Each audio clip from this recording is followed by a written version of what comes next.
주님이 성경에서도 말씀하셨지만 이제 이 복음이 이방 민족들에게 전해지면서 이제 대한민국까지 왔는데 이 부활 신앙의 증인들을 계속 어떤 시대별로 어떤 시즌별로 하나님 세우고 계시는구나를 제가 강력하게 깨달은 분이 계십니다. 이제 다큐의 마지막 여정의 발걸음이 한국으로 향하는데 이 유난히 밝은 얼굴의 한 여성을 주목하죠. 그 피아니스트였죠. 그리고 사업가이기도 했고 승승장구하던 이제 천정은 자매. 그녀에게 어느 날 말기암 선고가 내려집니다. 네. 그리고 그녀가 할 수 있는 것은 정말 아무것도 없었고 그녀는 지금 80차 정말 믿을 수가 없을 정도로 대단한 일인데 80차 항암 치료를 이겨내면서 부활의 증인으로 살고 있죠. 정말 에너지 넘치는 모습으로 다른 암 환우들에게 부활을 전하며 믿음을 독려하는 삶을 살아가고 있는데요. 이분이 사실은 저는 제일 충격이었습니다. 카타콤 성도들도 충격이고 물론 제자들도 충격이지만 만날 수 있는 사람이니까. 네, 아니 이 사회 같은 동시대에 저런 분이 계셔? 결국은 이게 어떤 의미에서 이제 결은 좀 다를 수 있지만 누군가는 저렇게 해서 보상으로 수명이 연장되는 거 아니야라고 생각할 수도 있을 것 같아요. 저는 처음에 그 생각이 좀 들었어요. 만약에 계속 항암인데 암이 계속 안 좋아지면 계속 저렇게 믿을 수 있을까? 에 대한 의심의 눈초리 있을 수 있을 것 같은데 저도 영화를 계속 쭉 보면서 보니까 계속 같이 있었던 분들이 죽음이 계속 사실 드러나잖아요. 계속 그렇죠. 고인이 되어지는 모습들 그들을 찾아가면 저희가 처음에 오늘 우리 시네마블 처음 할 때 얘기했던 것처럼 죽음이 그렇게 가까이 계속 있는 가운데서 접하면 결국은 진실해지는 순간들이 오는 것 같아요. 그래서 저도 그 지점들이 좀 와닿았어요. 그런 진정성이. 부활에 대해서 과연 진짜 계속 악화되고 있을 때 괜찮으실까에 대한 사실 염려가 좀 있었고 너무 밝으시니까. 너무 밝으니까. 근데 다른 환우들 를 돌보시는 모습을 보면서 저 믿음이 부활에 대한 증거가 정말로 생명력으로 싹이 나고 열매를 맺고 있구나라는 것들이 하나의 증인으로 당당히 보여주시는 것 같았어요. 그 정말 그게 뭐 어떤 부활에 대한 뭐 어떤 상징성을 믿는 게 아니라 이분은 정말 실제죠. 몸의 부활을 믿고 그리스도와 이미 몸에 어떻게 보면 죽음의 그림자가 이미 들어와 있는 거잖아요, 사실. 그렇죠. 근데 실제 삶 자체가 그러다가 다시 회복되고 하면서 물론 암은 계속 있겠지만 항암 치료를 할 때마다 다시 하나님 새 힘을 주셔서 또 살아나고 하는 것이 이제 앞으로 죽어서 또 부활할 자신의 몸에 대해서 정확히 실제적으로 믿고 계시니까 믿음이 저 정도로 실제적이고 현실적이고 투명하면 진짜 죽음이 두렵지 않겠다는 생각도 들더라고요. 천정은 자매가 영화 속에서 그 다른 환우들을 돌보고 하면서 크게 깨우침을 얻는 순간이 있잖아요.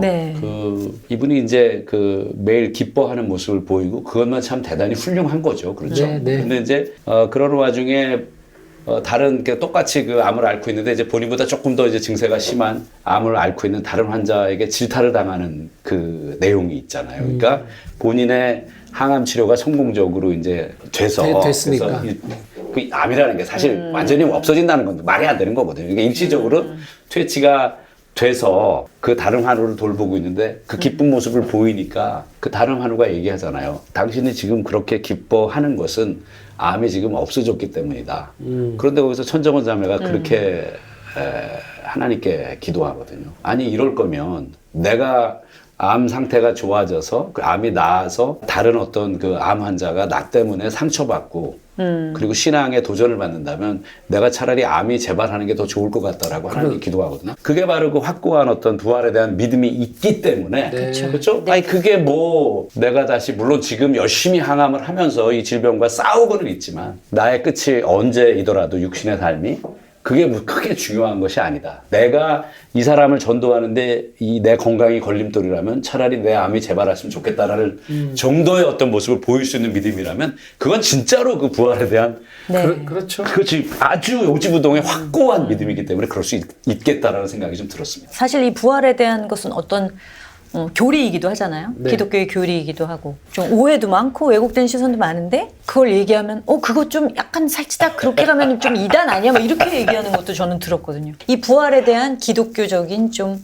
건강한 이해. 그러니까 제일 먼저 우선 짚고 넘어가야 되는 게 자꾸 여러분들이 착각하시는 게 예수님의 부활부터 짚고 넘어가면 예수님의 부활은 이게 육체적인 부활만을 살아남만을 의미하는 게 아니거든요. 네네. 근데 육체적으로 살아난 건 이거 뭐냐면 소생이에요. 그렇죠. 이게 왜 예수님 보고 첫 번째 부활이라고 얘기하면 가끔 성경 보신 분들이 그런 의문 가져요.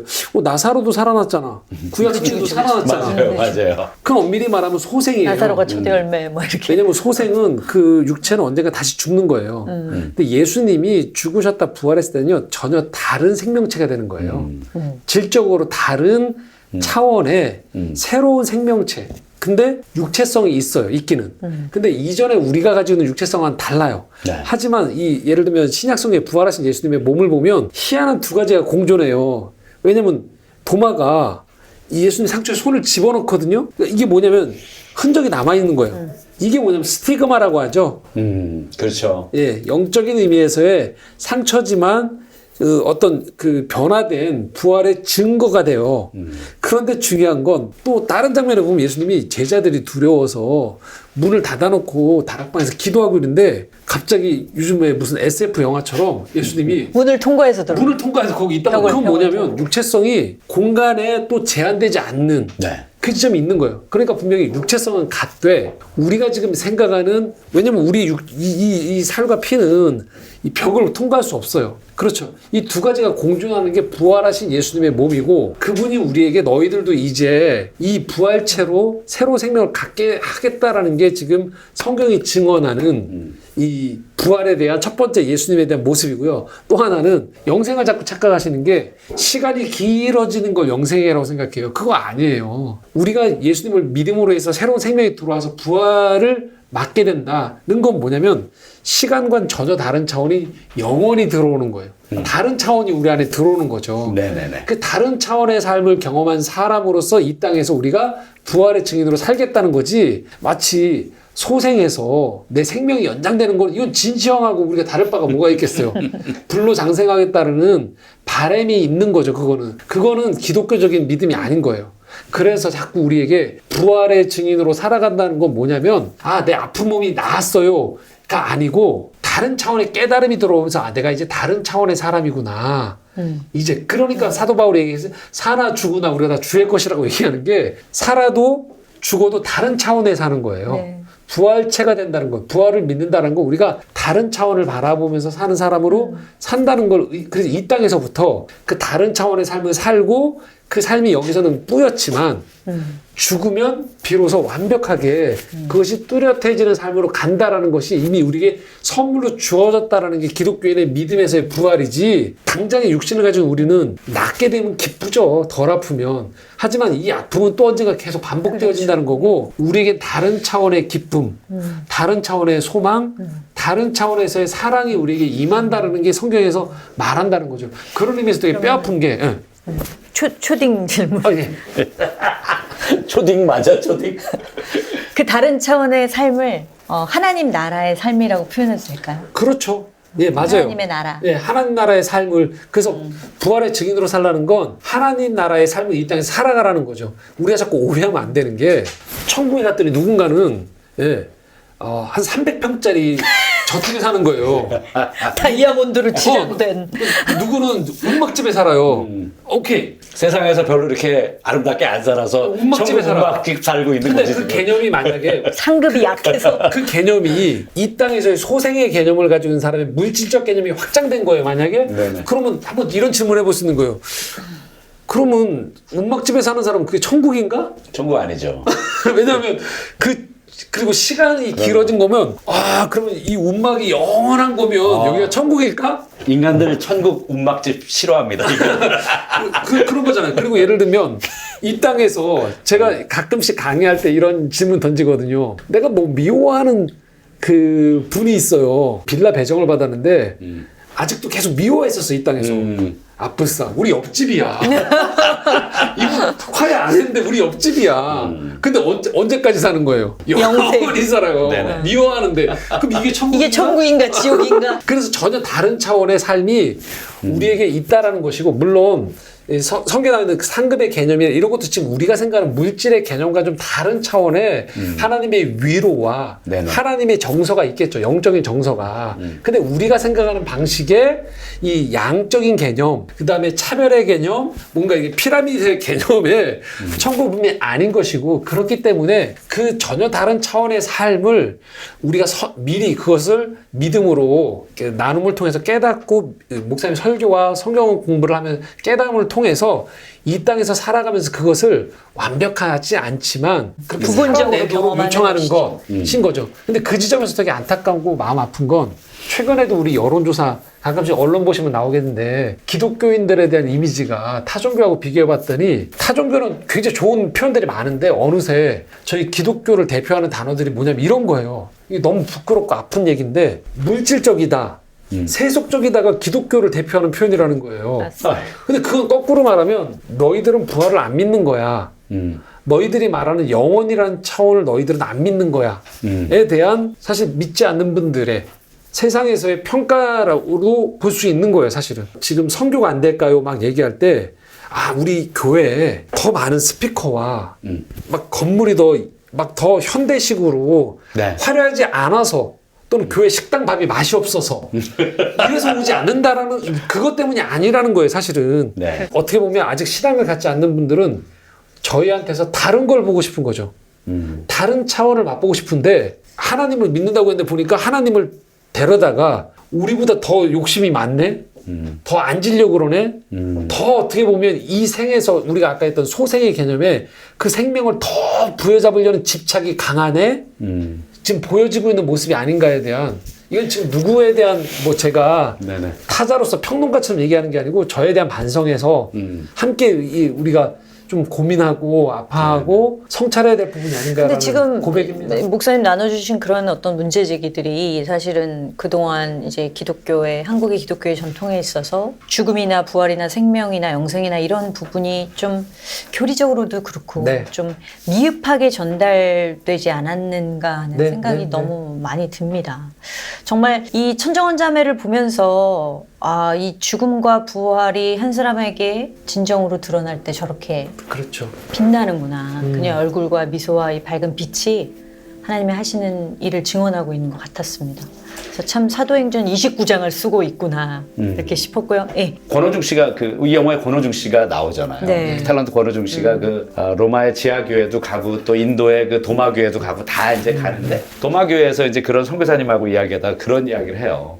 도마가 부럽다. 나도 예수 그리스도 옆구리 상처에 이렇게 찔러보고 그랬으면 나 진짜 열심히 잘 믿었을 텐데, 이런 얘기를 농담처럼 하는데 그 말이 굉장히 진실하게 다가왔어요. 네. 진짜 좀 수준이 낮으니까 예수님이 나한테도 좀 어느 날 나타나셔서 직접 좀 보여주시지, 이렇게 생각할 수 있거든요.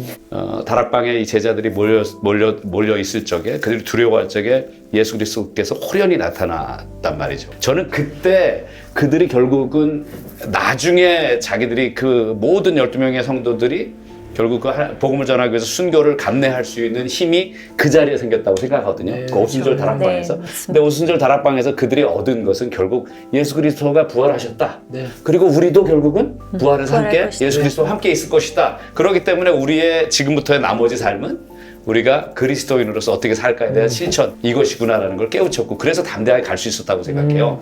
아까 목사님께서 이게 육신적으로 부활이라는 것이 우리 몸이 다시 태어나서 오랫동안 사는 거예요, 이게 아니라고 말씀하시잖아요. 네. 사실은 도마가 보여달라는 건 그거였던 것 같아요. 도마가 보여달라고 하는 건 예수 그리스도가 지금 육적으로 살아났냐, 그것만 확인하려고 했었던 거예요, 사실은. 근데 예수 그리스도께서 보지 않고 믿는 것이 좋다라는 건 바로 그 영적 개념이거든요. 네. 그렇죠? 그 영원하다라는 개념. 예, 저는 거기서 도마가 그 깨우침이 있었다고 생각해요.